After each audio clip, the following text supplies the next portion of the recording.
पोली means many. अब एक ऐसा चैप्टर पॉलीमर्स पढ़ने जा रहे हैं जो हमारे और आपके लाइफ में काफी यूजफुल है।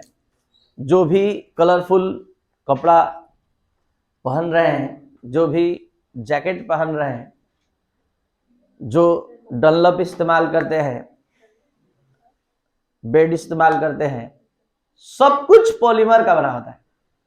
डेली लाइफ में आप बहुत यूजफुल चीज पॉलीथीन, सब कुछ प्लास्टिक में रखकर सेफ रखते हैं, ये सब पॉलीमर के अंतर्गत आता है। पोली बायो का एक बहुत ही फेमस वर्ड, पोली मतलब मेनी, मर्स मतलब यूनिट, और आप पॉलीमर्स का कंप्लीट मीनिंग का अंदाजा लगा सकते हैं। मेनी यूनिट्स यानी वे केमिकल स्पेसीज जो बहुत सारे छोटे छोटे मोनोमर्स के आपस में जुड़ने से बना होता है, पॉलीमर्स कहलाता है। यानी when monomers are converted into polymers, then this process is called polymerization and the chemical species is called polymer. यहां देख सकते हैं इथिलीन का N मॉलिक्यूल कॉम्बाइन होकर पॉलीथीन का फॉर्मेशन करता है। और इस बात को अच्छे से आप इस ऑर्गेनिक केमिस्ट्री के माध्यम से अच्छे से समझ सकते हैं कि एक बेहतरीन नॉलेज आपको ऑर्गेनिक केमिस्ट्री का है। ये है इथिलीन का N मॉलिक्यूल अगर पाई बॉन्ड टूट जाए, अगर मान लीजिए दो ही मॉलिक्यूल ले रहे हैं और एक मॉलिक्यूल का अगर पाई बॉन्ड यहां से टूटे तो खुलेगा, तो एक सिग्मा इधर और एक सिग्मा, इस सिग्मा बॉन्ड आने से क्या होगा, अगर दो मॉलिक्यूल लिए हैं तो सभी मॉलिक्यूल के CH2 ऐड हो जाएंगे। अगर 10 मॉलिक्यूल लिए हैं तो ये एक मॉलिक्यूल में 2 कार्बन एटम का चेन है तो 10 मॉलिक्यूल में 20 कार्बन एटम का चेन हो जाएगा।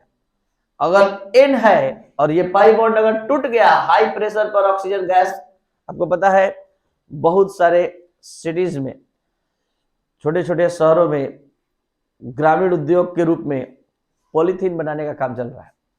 ये पॉलीथीन कैसे बनता है, कुछ नहीं, इथिलीन लेकर उस पर तेजी से हवा का झोंका प्रवाहित किया जाता है और इथिलीन कन्वर्ट हो जाता है पॉलीथीन में। और ये O2 है, हाई प्रेशर दिया जाता है। ये होता क्या है, ये पाई बॉन्ड टूट जाता है और 2 सिग्मा बॉन्ड नया ला देता है। ये 2 सिग्मा बॉन्ड आने से क्या होता है, सभी CH2 आपस में यूनाइट, और यूनाइट होने पर ये इथीन तुरंत कन्वर्ट हो जाता है पॉलीथीन में। यही है मोनोमर। इसी के बार बार रिपीट होने से बन गया पॉलीमर।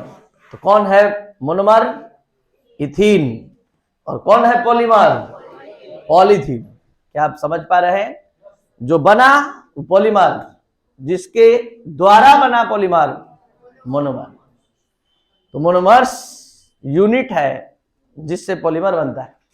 तो ये आपका मोनोमर और ये बना पॉलीमर। तो हम बात कर रहे थे the chemical substance of higher molecular mass formed by combination of a large number of molecules.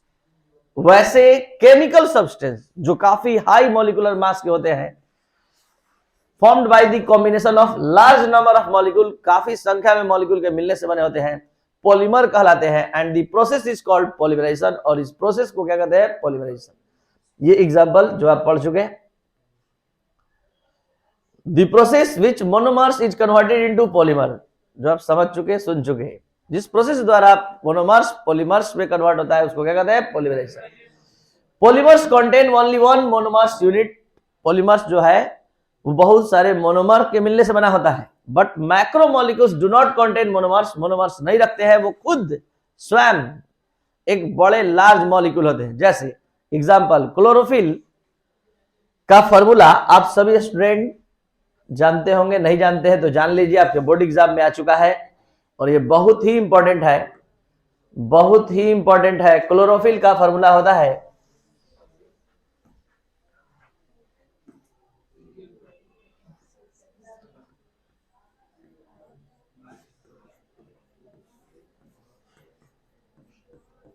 आपके एग्जाम में, बोर्ड एग्जाम में आया है, क्लोरोफिल में कौन सा मेटल प्रेजेंट होता है, तो C55H72O5N4Mg, तो क्लोरोफिल में पाए जाने वाला मेटल मैग्नीशियम है, बाकी सारे एलिमेंट नॉन मेटल्स है। तो ये एक मैक्रोमोलिक्यूल्स का एग्जांपल है क्लोरोफिल। ये नहीं बना है छोटे छोटे मतलब मॉलिक्यूल से, ये डायरेक्ट एक सिंगल मॉलिक्यूल है। जबकि पॉलीमर पॉलीथीन कैसे बना था, इथीन इथीन इथीन इथीन आपस में ऐड हो गया तो पॉलीथीन बना।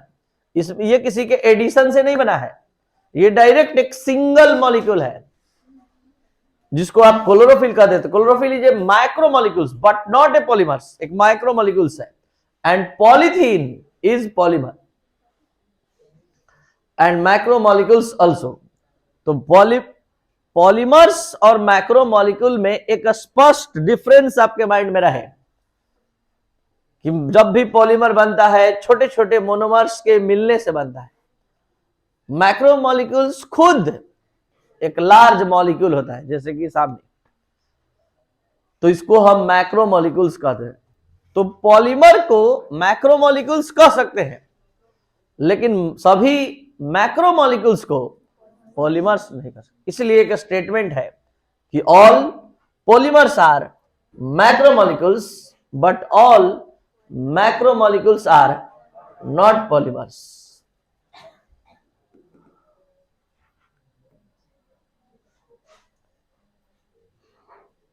टाइप्स ऑफ पॉलीमर्स शुरू हो रहा है। आपको फिर से बता दें कि ये चैप्टर क्लासिफिकेशन के लिए जाना जाता है। पॉलीमर का डिफरेंट क्लासिफिकेशन बताते हुए समझते हुए चैप्टर समाप्त होगा। 90% चैप्टर का पार्ट पॉलीमर के क्लासिफिकेशन से भरा पड़ा है। पहला क्लासिफिकेशन आप पढ़ने जा रहे हैं और तुरंत पढ़ते ही याद हो जाएगा, क्योंकि हम एग्जाम्पल दिखाकर समझाकर ये दे रहे हैं। तो types of polymers on the basis of repeating unit. Repeating unit के आधार पर पॉलीमर का टाइप एक लाइन में बस सुन लीजिए, दो तरह का होता है, होमोपॉलीमर, कोपॉलीमर। देखते ही आज के बाद आप बोल देंगे कि होमोपॉलीमर है कोपॉलीमर। जब एक टाइप का केवल मोनोमर्स आएगा और उसी के ऐड होने से पॉलीमर बन जाएगा तो होमोपॉलीमर, और जब एक से अधिक टाइप का अलग अलग प्रकार का मोनोमर आएगा सबके जुटने से पॉलीमर बनेगा। अब हम क्या बोलना चाह रहे हैं इसको डायरेक्ट एग्जाम्पल से देखिए।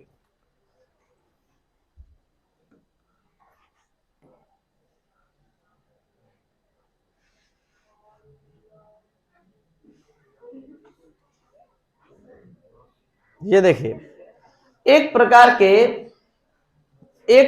के ये इथीन के ऐड होने से बना पॉलीथीन, ठीक है, एक ही प्रकार का मोनोमर्स आया। लेकिन जरा यहां देखिए, नायलॉन 66 का फॉर्मेशन आप देखते ही बात समझ जाएंगे। दो तरह के मोनोमर्स हैं, hexamethylene diamine and adipic acid. ये दोनों ऐड होते हैं तो नायलॉन 66 बनता है। ये नायलॉन 66 है। नायलॉन 66, तो नायलॉन 66 का फॉर्मेशन हेक्सामेथिलीन और डायमीन और एडीपिक एसिड दो तरह के मोनोमर से हुआ, तो इसको हम कोपॉलीमर कह पाएंगे, होमोपॉलीमर नहीं कहेंगे। क्यों होमोपॉलीमर नहीं है? दो टाइप के मोनोमर्स से मिलकर बना है। और जो आप एथिलीन पढ़े क्या है? होमोपॉलीमर्स।